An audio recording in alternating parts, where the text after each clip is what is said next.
Ya, baik. Salam semua. Saudara semua, kita jumpa lagi. Ya.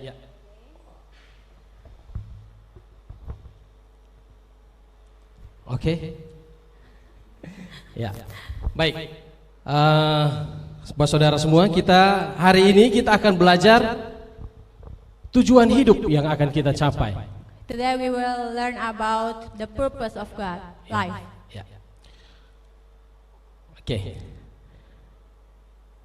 Kita coba buka di Filipi 1 ayat 22. We read in Philippians 1 verse 22. Ya. We read in English. Okay, 1, 2, 3. But if I live on the flesh, this will mean fruit from my labor.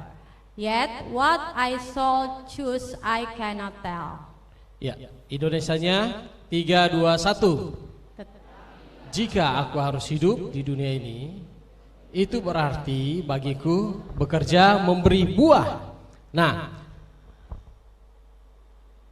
seorang petani, atau kita tidak usah petani lah, kita sendiri. Kalau kita mau menikmati buah nangka, berarti kita harus apa? Tanam pohon nangka, ya, bibit, ya. Terus bibit itu jadi anakan nangka. Dan kita akan rawat terus menerus. Okay, as a human, for example, a farmer, if we want to eat jackfruit, we have to plant the seeds of jackfruit. Ya, jadi kita rawat dari mulai bibit, dia jadi anakan, ya, dia akan bertunas. We plant from the seeds and growing little by little. Ya, bertunas. Setelah itu dia besar, kita beri pupuk. We give a vitamins. Ya, setelah itu dia akan besar lagi and grown. Dan dia akan berbuah. And bear fruit. Ya. Saat dari mulai bertanam, kita mulai tanam bibitnya, itu kita memerlukan waktu yang lama. We take a time when we plant the seeds. Ya. Nah, tetapi kalau kita menunggu terus, ya, kita menunggu terus. But if we wait and wait, dia akan menghasilkan buah. It will bear a fruit. Ya. Seandainya kalau dia mengalami namanya hama, penyakit hama, ya. For example, if some what we call hama. What's the meaning hama, Mr. John? Go on. Oke. Ya. Jadi pasti kita akan memberi dia pestisida, ya, untuk supaya buahnya itu tidak rontok. Biasanya kalau nangka itu penyakit buahnya itu rontok. We give a pesticide to the plants so the plants not broke. Ya. Tetapi si tuan itu dia akan berusaha terus supaya jangan rontok dan menghasilkan buah, ya. But the owner have to take a time and take care of the plant so the plants bear a fruit. Ya. Kalau kita lihat di Filipi 1 ayat 22, ya, Filipi 1 ayat 22 If itu. you look before in Philippians 1 verse 22. Ya, ayat ini sangat powerful, ya. Bahwa tujuan hidup di dunia ini bekerja. This verse is very straight and mention that our purpose of life is to labor, untuk menghasilkan buah. To bear a fruit. Kalau kita melihat secara alkitabiah, if we see at this one biblically, ya. Tetapi kenyataannya bahwa setiap orang pasti mempunyai tujuan hidup. The fact is everyone have their own purpose. Ya. Setiap orang mempunyai tujuan hidup yang berbeda-beda. Everyone have the different purpose in their life. For example, Karina have her purpose, Kak Joni have her purpose different one, right? Ya. You Kita guys lihat. don't not have a same purpose. Ya. Nah, sekarang kita akan belajar, saudara-saudara semua. Pertanyaannya, buah apa yang akan kita dapatkan The question is, what fruit that what we will get ketika kita masih hidup di dunia ini? when we are alive in this earth? Baik, mari kita kembali kepada pokok pembahasan mengenai tujuan hidup. Biasanya pandangan secara umum seperti begini, ya. Okay, Ini let's pandangan secara umum. In generally we see Ya, kita dilahirkan, we was born, kita dibesarkan, we grown up, terus kita masuk TK, we take a school from SD, kindergarten, from SMP, primary, from SMA, high school, kuliah, go to university, ya. Terus kita bekerja, go to work, we have a work, kita memaksimalkan karir kita, we maximize our life to in our career, ya, dapat prestasi yang gemilang, we get pride, hidup enak,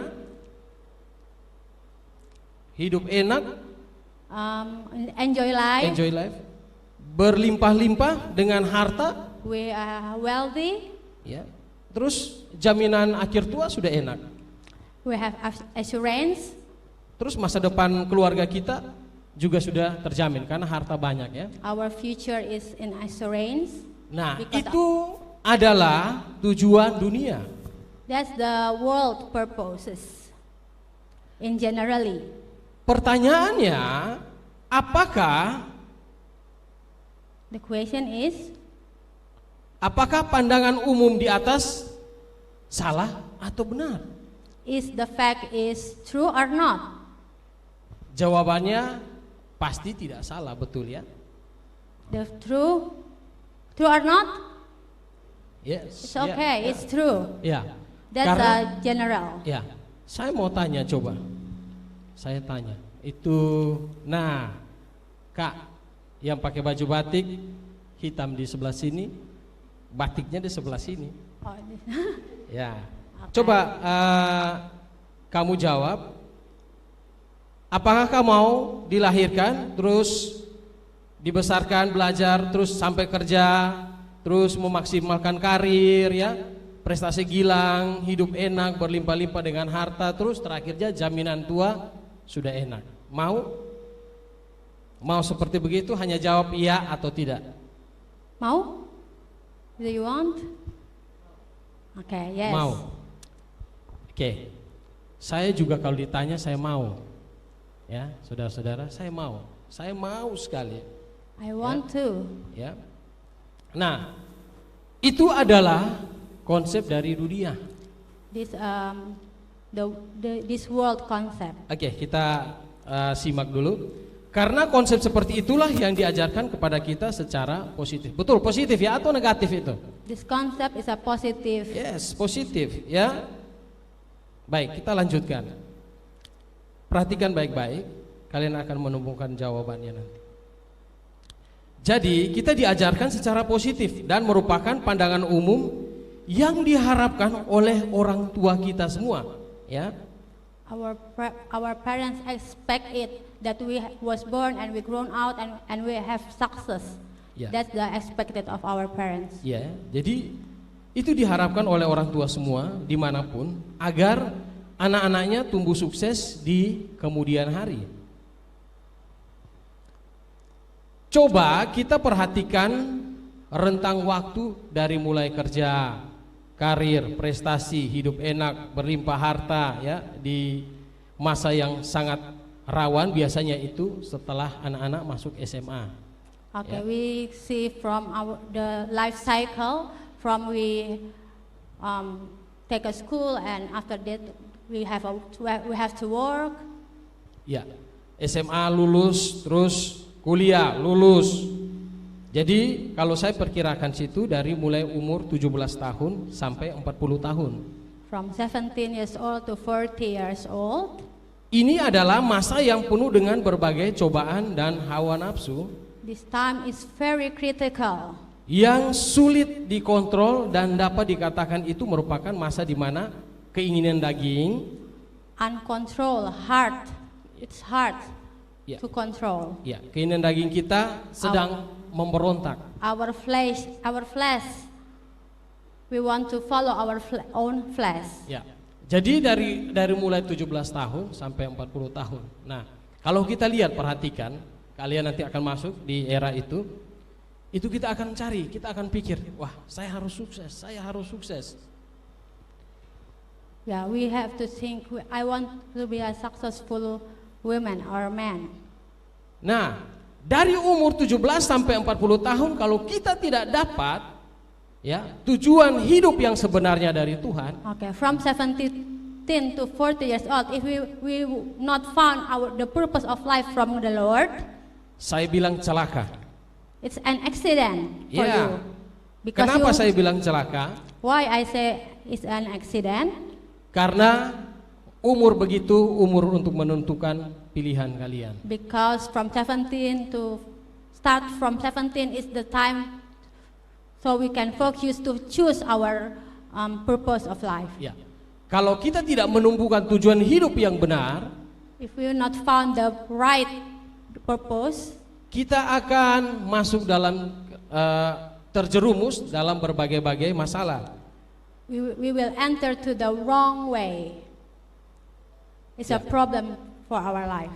Ya, kita lihat banyak sekali kisah-kisah anak-anak muda yang berpikir ya jatuh. Misalnya kalau buat usaha jatuh, ujungnya stres, cari teman-teman yang di luar komunitas, minum mabok, free sex, ya kan?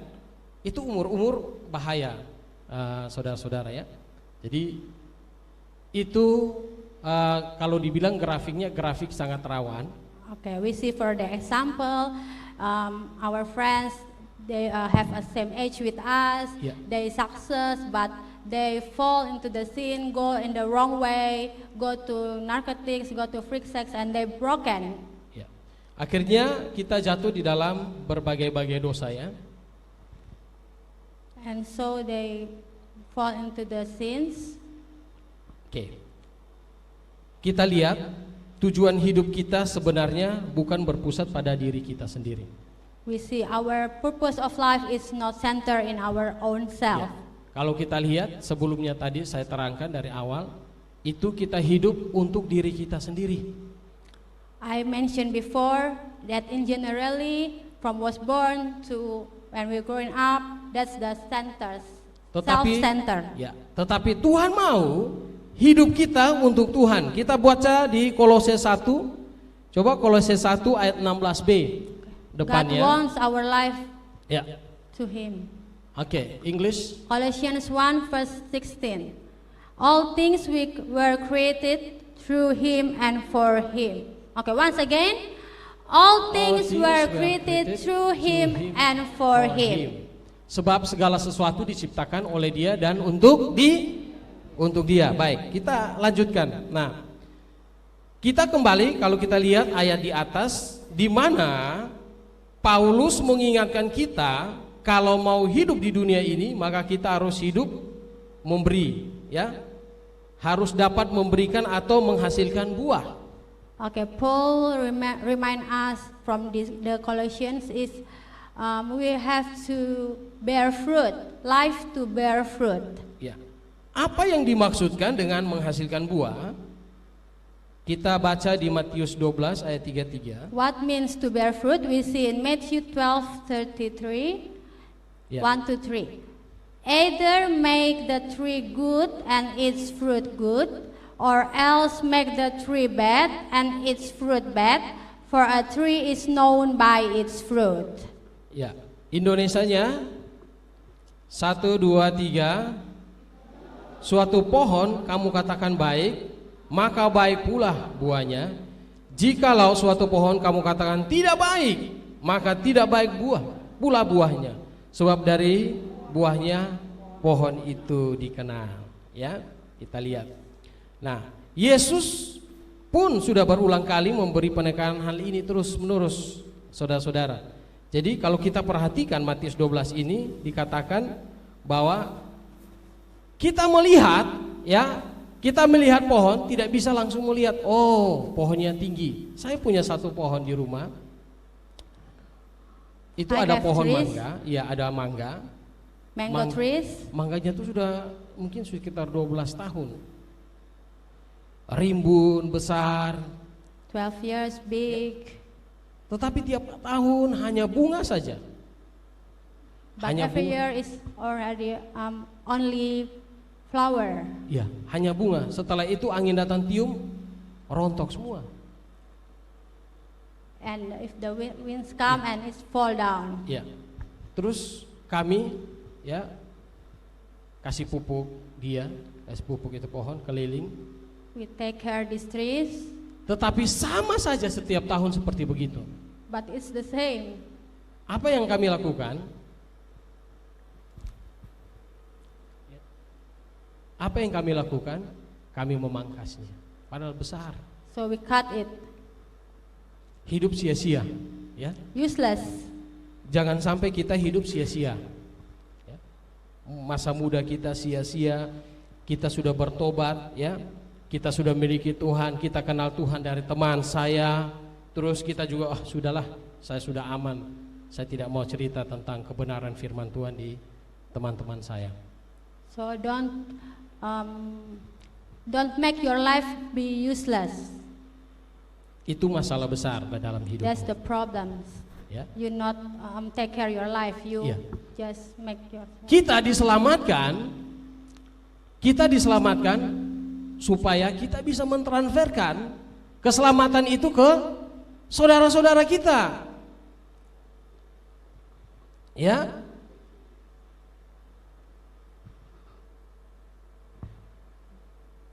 Haleluya. Amin. Amen. Ya. Jadi kita diselamatkan, ayo kita pengaruh teman-teman kita, pengaruh teman inti siapa? Yaitu teman yang akrab, saling pengaruh. Di tempat kerja saling pengaruh. Ya, dimanapun kalian berada saling pengaruh, di kampus saling pengaruh, di sekolah saling pengaruh. We have to impact each others in everywhere we are. Itu yang dikatakan dalam firman Tuhan bahwa kita menghasilkan buah. Hati-hati. Ya, hati-hati kalau kita tidak menghasilkan buah. Jangan sampai dikatakan firman Tuhan ya, bilang, Tuhan aku bersuruh engkau setiap malam, setiap pagi, setiap petang, setiap siang. Tapi Tuhan bilang, nyala engkau, saya tidak mengenal engkau. Wow, bahaya. Amin. Amen. Ya. Jadi mari, dengan apa kita bisa dikatakan bahwa kita harus menghasilkan buah? Ya, buah kita adalah kita bawa teman-teman kita supaya mereka juga mengenal siapa itu juru selamat. Okay, we have to bear the fruit. Nah, ini asik lagi nih di dalam Yohanes 15 ayat 4 sampai 6. We see in John 15 verse 4 to 6. Oke. Abide in me and I in you, as the branch cannot bear fruit of itself unless it abides in the vine, neither can you unless you abide in me. Ya. Indonesianya, tinggallah di dalam aku dan aku di dalam kamu, sama seperti ranting tidak dapat berbuah dari dirinya sendiri kalau ia tidak tinggal pada pokok anggur. Demikian juga kamu tidak berbuah jika kamu tidak tinggal di dalam aku. Akulah pokok anggur dan kamulah ranting-rantingnya. Barang siapa tinggal di dalam aku dan aku di dalam dia, ia berbuah banyak, sebab di luar aku kamu tidak dapat berbuat apa-apa. Next slide please. Ya. Barang siapa tidak tinggal di dalam aku, ia pasti dibuang keluar seperti ranting dan menjadi kering, kemudian dikumpulkan orang dan dicampakkan ke dalam api lalu dibakar. Jadi hidup kita seperti kayu kering, hidup tumbuh daun, ya kan? Ya, memang kita bisa berteduh, orang-orang bisa berteduh di kita, tapi kalau kita tidak ada manfaatnya, sama saja kita ditebang, ditaruh di pinggir jalan, ya. Terus para pengumpul kayu, angkat, bawa ke dapurnya, dipakai masak. Terus hasilnya apa? Abu, tidak ada manfaatnya. Manfaat dari abu itu apa? Untuk gosok pariupum pantat itu, ya hitam, itu saja. Ya kan? Ya kan? Hidup siap. Ya. Oke. Okay, that's an example. Ya. Go. Jadi orang Kristen tujuan hidupnya ditentukan oleh kualitas dan hubungannya dengan Tuhan. As a Christian, our quality of life is look from the relationship. Ya. Dan hidupnya harus bersedia menyatukan dan dipimpin oleh Roh Kudus. We have to allow Holy Spirit lead our life. Ya. Sehingga semua berkat yang diterima, baik berupa pekerjaan, karir, prestasi, ya. So all the blessed that we get, Ya. Hidup penuh sukacita, to enjoy life, ya. Hidup berkelimpahan dan seterusnya, itu menunjukkan bahwa dia hidup di dalam Tuhan. So when we get a bless from God, it's Ya. From God Ya. only. Seperti yang tadi Yohanes, ya, kita baca Yohanes 15 ayat 4 sampai 6 itu, bahwa kita harus melekat pada Tuhan, melekat pada pohon anggur itu. As mentioned in John, we have to Ya.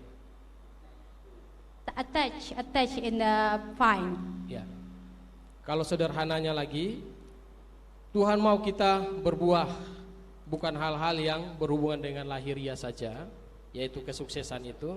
Orang yang tidak kenal Tuhan saja bisa sukses. God Ya, want us to bear fruit not only in physically, Ya. but also in spiritual. Ya. Tetapi anak-anak Tuhan harus memikirkan bagaimana hubungannya, hidupnya melekat kepada Tuhan. As a child of God, we have to remember our relationship with God. Ya. Saat kamu melekat, hubungan baik kamu melekat kepada Tuhan, When you have a good relationship attached with God, masa depannya sungguh ada. Ya. you have a bright future. Ya. Kamu akan diberkati berlimpah-limpah. God will bless you abundantly. Karena mengenai harta di dunia ini adalah bonus, ya, yang akan diberikan kepada Tuhan Because rich is only a bonus from untuk kita, God. ya. Nah, kita lihat lagi. Jadi coba kita buka di Galatia 5 ayat 22 sampai 23. We see in Galatians 5 Oke. about the fruit of spirit. Okay, we read it 1 to 3. But the fruit of the spirit is love, joy, peace, long-suffering, kindness, goodness, faithfulness, gentleness, self-control. Against such there is no law. Ya. Jadi inilah kalau kita hidup seperti buah-buah roh ini, ya. Kita baca, tetapi buah roh ialah kasih, sukacita, damai sejahtera, kesabaran, kemurahan, kebaikan, kesetiaan, kelemah lembutan, penguasaan diri. Ya, tidak ada hukum yang menentang hal-hal itu. Nah, saudara, kita perhatikan di sini. Nah, ini bukti, ya, ini bukti bahwa kalau kita melekat pada pokok anggur, kita mempunyai buah-buah roh seperti ini. If we attach in the vine, we have the fruit of spirit. Kita tidak cepat tersinggung. We're not sensitive. Ya. Kita tidak cepat menjadi orang yang pemarah. We're not easy to angry. Ya. Kita tidak menjadi anak-anak yang malas. We're not lazy. Apalagi disebut semua itu tadi, ya. Jadi kita mempunyai kasih, sukacita, damai sejahtera, ya, kesabaran, kemurahan, semua itu kita harus alami di dalam Yesus Kristus Tuhan. We have to have the fruit of spirit. Yang kedua adalah kita jadi garam dan terang di dunia. Okay, number one, before it's bear a fruit in spirit. Number 2 is be the salt Yeah. and the light of the world. Ya. Matius 5 We see in Ayat Matthew 13 5, sampai 16. verse 13 to 16. Okay, we read it together. You are the salt of the earth, but if the salt loses its flavor, how shall it be seasoned? It is then good for nothing but to be thrown out and trampled underfoot by men. You are the light of the world. A city that is set on a hill cannot be hidden. Nor do they light a lamp and put it under a basket, but on the lampstand, and it gives light to all who are in the house. Let your light to shine before men, that they may see your good works and glorify your Father in heaven. Oke, Indonesia 3, 2, 1. Kamu adalah garam dunia. Jika garam itu menjadi tawar, dengan apakah ia diasinkan? Tidak ada lagi gunanya selain dibuang dan diinjak orang. Kamu adalah terang dunia. Kota yang terletak di atas gunung tidak mungkin tersembunyi. Lagi pula orang yang tidak menyalakan pelita lalu meletakkannya di bawah gantang, melainkan di atas kaki dian sehingga menerangi semua orang di dalam rumah itu. Demikianlah terangmu bercahaya di depan orang, supaya mereka melihat perbuatanmu yang baik dan memuliakan Bapamu yang di surga. Ya. Amen. Ya, amin, amin. Ya. Nah, itu adalah yang kedua ya, kita harus menjadi garam dan terang dunia dimanapun kita berada. The second one is we have to be the salt and the light of the world wherever we are. Sebenarnya kalau saya mau katakan, di dalam Tuhan kita jangan jaim, saudara-saudara. Jaim, jaga image. Kita sudah diselamatkan, duduk rapi di kelas, santai, cool saja. Itu karakter yang tidak benar sebenarnya. Sebenarnya kalau kita sudah tahu kita diselamatkan, kita lebih agresif. Agresif apa? Kita menceritakan tentang kebenaran firman Tuhan. Itu baru namanya anak Tuhan yang sejati. Ya. We have to share the salvation of God to our friends. Karena apa? Karena Tuhan bilang garam, jadilah garam dan terang. Because the Bible says that we have to be the salt and the light. Kalau garam tidak ada rasa, orang tidak pakai. If the salt unflavored, it will be useless. Ya kan? Kalau dia pelita, kalau tidak nyala, siapa yang mau pakai? If the light is turned off, it be useless. Nah, demikian kehidupan kita. Kalau kita bilang kita anak Tuhan, kita penuh dengan Roh Kudus, kita melayani, tapi di sekolah, di tempat di mana kita berada, cool saja. Tahu cool ya? Cool itu dingin, orang lihat senyum, orang tegur terima kasih, tidak pakai, ya, tidak pakai. Di kerajaan surga tidak pakai. Sebenarnya kalau kita sudah diselamatkan, kita lebih agresif. Kita kenalkan, ini. Saya cerita sedikit, Dr. Resti, ya. Saya pas bertobat di SMA, bangku SMA di kelas 2 ya, kelas 2. Jadi teman saya ini memang agresif. Selalu saja cerita tentang firman Tuhan. Kalau dalam hati saya pikir, wah, saya sudah Kristen dari kecil, dari sejak lahir. Buat apa lagi? Terus dia bilang, wih, Tuhan itu baik, ayo kita ikut persekutuan, ikut doa di sini, ikut doa di sini. Saya pikir, buang-buang waktu. Tapi dia saking agresifnya, teman saya bertobat duluan, saya belum bertobat. Ya. Tetapi memang dikatakan kita harus agresif di dalam Tuhan. Berarti apa? Yang teman saya yang satu kelas itu dengan teman akrab saya, mereka serang saya. Serang saya itu bukan untuk pukul saya atau caci maki saya, tidak. Kasih duduk saya, firman Tuhan, dia habok, dia tempat dibuat segala macam. Saya tetap cool saja. Saya pikir saya sudah Kristen. Tapi terus dihabok. Akhirnya saya terima Yesus. Nah, kalau kita mau jadi anak-anak Tuhan, anak-anak terang, kita seperti itu. Walaupun kita belum dapat teman kita akrab, dia masih menolak kebenaran firman Tuhan. Kita terus, ya, terus, sampai dia terima firman Tuhan. Hei, ingat, firman Tuhan itu punya kuasa besar. Kita jangan anggap remeh. Kamu mau pergi penginjilan, mau cerita saudaramu, mungkin dia bilang, lu ini kayak hebat-hebat, kayak top-top sah. Biasa begitu ya.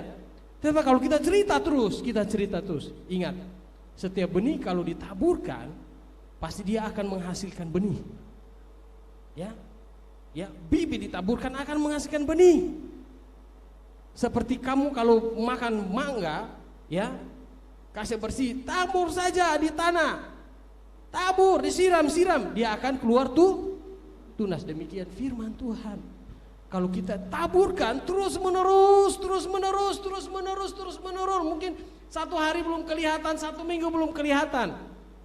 Satu saat dia akan panggil, weh betul kawan, weh bro betul, weh sis betul, betanya harus bertobat. Itu baru mantap. Amin. Yes, amin. You understand? Ya, ini kalau terjemahkan nanti lama.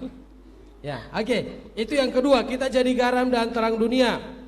Yeah, the second one is we are the salt and the light of the world. Ya, ketiga.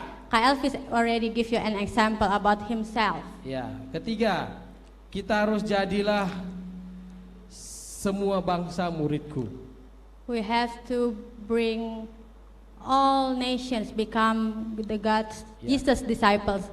Matius 28 ayat 19. Matthew 26:19.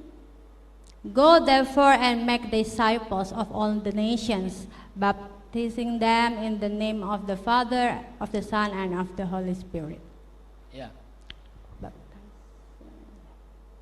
Indonesia 3, 2, 1. Ya, artinya di sini mari kita memperkenalkan Yesus dimanapun kita berada. Amin. We have to share the good news from Jesus wherever we are. Amin. Yang keempat adalah the last is rancangan Allah. God's plans for us. Oke, kita lihat, kita belajar lagi. Alkitab mengatakan begini. Dalam Yesaya 44 ayat 2b. In Isaiah 44 verse 2. Thus says the Lord who made you and formed you from the womb. Ya. 3, 2, 1. Beginilah firman Tuhan yang menjadikan engkau, yang membentuk engkau sejak dari kandunganmu. Ya, kita lihat. Ya, dari fakta tersebut yang di atas ya, Yesaya 44 ayat 2b itu dapat disimpulkan bahwa begini, saudara-saudara. Saudara-saudara ada karena Allah mau dan menginginkan saudara-saudara. Bukan sekedar kebetulan semata saudara hadir di dunia ini, ya. You guys in the world is not an accident. Kehadiran saudara di dunia ini merupakan rancangan Tuhan.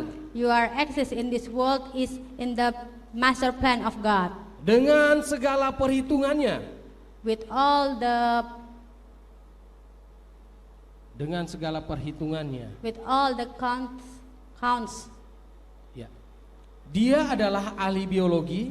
He is the scientist. Seniman. An artist. Ya, arsitek kehidupan. An architect of life. Buktinya begitu sempurna Tuhan merancang seluruh sistem darah di dalam tubuh kita ya.